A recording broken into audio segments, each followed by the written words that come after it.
আজকে ভাবতেছি একটা চিকেন বন বানাবো বড় করে আর কি। তা সেই জন্য ডোটা আগে করে নিচ্ছি। এখানে আমি হালকা কুসুম গরম পানি নিচ্ছি। আর এখন এখানে ইস্ট দিয়ে দিব আর কি। এই যে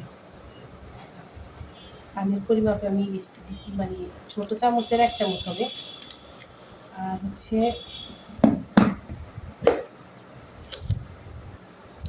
চিনি দিয়ে দিচ্ছি প্রায় 1 চামচের মতো আর কি। তো এই দুইটা দিয়ে আমি এখন ঢেকে রেখে দিব 10 মিনিট, তারপরে আমি ডোটা করবো আর কি। তাহলে এটা অ্যাক্টিভ হবে। আর লবণটা আমি এখন দিব না, তাহলে ইস্টের ইয়াটা নষ্ট হয়ে যাবে আর কি। সেজন্য লবণটা আমি যখন আটা করবো তখন দিয়ে নিব। এই যে এখানে আমি মুরগির বুকের আর কি যে মাংসটা, সেটাকে আমি এরকম ছোটো ছোটো করে পিস করে নিচ্ছি। আর সাথে আমি মশলা দিচ্ছি আর কি। এখানে আদা বাটা, রসুন বাটা আর একটু জিরা বাটা দিচ্ছি।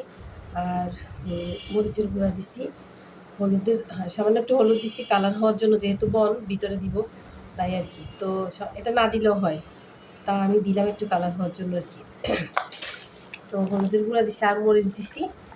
তারপরে এখানে টালা টালা জিরার গুঁড়া করে দিচ্ছি। আর হচ্ছে কি বলে গোলমরিচ, কয়টা গোলমরিচকে গুঁড়া করে আর কি আধা ভাঙা করে দিয়ে দিচ্ছি এখানে। এখন আরেকটু লেবু রস দিচ্ছি। এটাকে এখন ভালো করে মেখে নিচ্ছি, কারণ আমি এটাকে 15 মিনিট রেস্টে দিব। তারপর আমি এটাকে আর কি তেলে ফ্রাই করে নিব। এটা আমি বনের ভিতরের জন্য বানাইছি আর কি। তো এটা হইতে থাক, আমি ততক্ষণে বনটা ডোটা করে নিচ্ছি আর কি।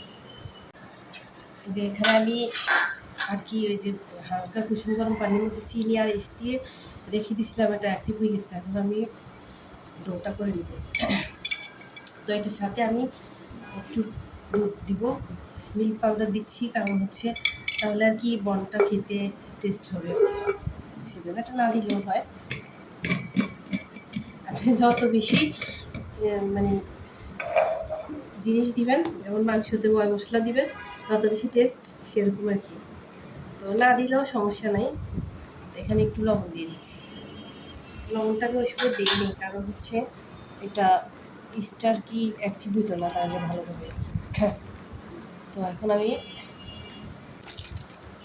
ময়দাটা দিয়ে দিচ্ছি। আমি এখানে কোনো কিছুর পরিমাপ বলিনি, কারণ যে যতটুক বানাবে ততটুক অনুযায়ী আর কি ডোটা করে নিবে। আমি এখানে মাপ টাপ নাই, আমি আমার মতো করে যতটুকু লাগবে আটা দিয়ে একটা সফট ডো তৈরি করে নিতেছি আর কি। তারপরে সেটাকে আমি রেস্টে রেখে দিব। আবার আসলে এইসব জিনিস বানাইতে বানাইতে একটা আইডিয়া হয়ে যায়, বুঝছেন আমার আর কি। আমি মেপে মেপে কখনো কোনো কিছু বানাই না, আমার একটা আইডিয়া হয়ে যায়, আমি সেই অনুযায়ী আর কি সবসময় করে নিই ডোটা।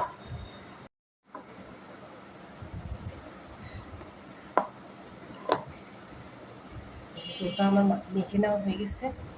এখন এটাকে এই আর বেশি শক্ত করবো না, এটা একটু পরে আবার ইয়ে হয়ে যাবে। আর আমি একটু তেল দিয়ে দিব, সামান্য একটু তেল দিয়ে দিলাম।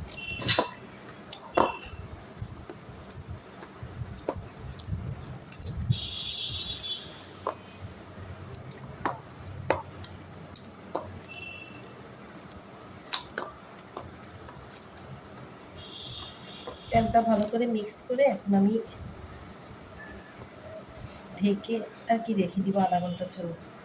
এ ফাঁকে আমি ওই যে মাংসটা রেডি করে নিব আর কি, যেটা ম্যারিনেট করে রাখছিলাম আগে সেটা। এই যে বলের ভিতরে পুরটা আমি বানাইছি।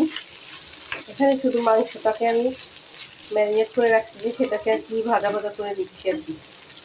তো আমার হয়ে গেছে মাংসটা, এখন নামাই নিব। আর আমি রুটিটা বেলে রুটির ভিতরে আর কি এটা দিয়ে দিব এক্সট্রা মধ্যে। এই যে আমি ডোটাকে 2 ভাগ করে প্রথমে একটা রুটি বেলে নিছি, তার ভিতরে আর কি পুরগুলো দিয়ে দিব, আর একটা বেলে আমি উপর দিয়ে দিব। এই যে যত বেশি পুর দিবে তত বেশি মজা লাগবে আর কি। পুরটা আসলে বেশি হয়েছে, অনেক বেশি হয়েছে। সমস্যা নেই, মা রুটিটা তো বড় হবে অনেক বেশি, তো হয়ে যাবে আর কি। এই যে আর একটা রুটি বেলে এখন উপর দিয়ে দিব আর কি। এই যে আমার বাচ্চারা একটু চিজ দিতে বলছে, তো আমি চিজটাও দিয়ে দিলাম। এই চিজটা ভিতরে দিব আর কি, উপরে একটা রুটি দিব। চিজটা না দিলেও হয়, এমনিও বন বন হয়, খেতে মজা লাগে আর কি। এই যে একটুখানি টমেটো সসও দিয়ে দিচ্ছি।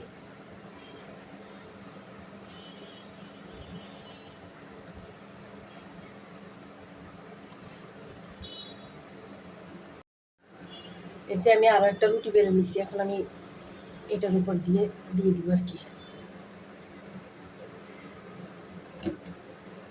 দিয়ে আমি দোটা একত্র করে আর কি একটু চেপে দিব।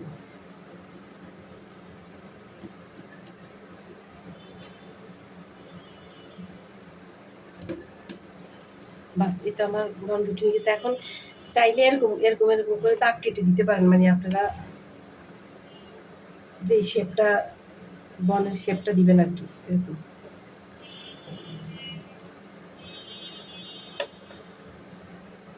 তাহলে এই শেপে আর কি আপনি টুকরো করে নিতে পারবেন, আর না দিলেও হয় না, এমনি হাত দিয়ে ইয়া করা যাবে, টুকরা করা যাবে। তো আমি একটু দিয়ে দিলাম যেন শেপটা থাকে আর কি। এই যে তারপর আমি আর কি ঢাকনাটা দিয়ে ঢেকে রাখবো। এখন আমি 20 থেকে 25 মিনিট পর্যন্ত এটাকে লো হিটে আর কি বনটা বানিয়ে নেব। তাইলে আমার হয়ে যাবে আর কি দারুণ মজার চিকেন বন।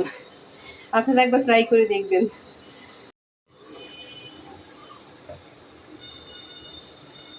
যে আমার বন রুটি হয়ে গেছে। তো আমি আর কি রুটিটাকে উল্টাই দিছিলাম, তো দোনো পাশে আমার ইয়ে লাগছে, দাগ লাগছে। যদিও দেখতে গোল না হয়, বেগা বেচা হয়, তারপরে তারপর খেতে কিন্তু মজা হবে, কারণ ভিতরের পুরটা তো টেস্টি ছিল। তাই তো আসলে বাইরের দিকে বাইরের জন্য অপেক্ষা না করে বাসায় এইভাবে বানায় বাচ্চাদেরকে দিলে ওরা মজা করে খেয়ে নিবে। তো আমার মনটা দেখতে হয়তো বা সাইজটা সুন্দর হয় নাই, তো খেতে ইনশাল্লাহ আশা করি ভালো হবে।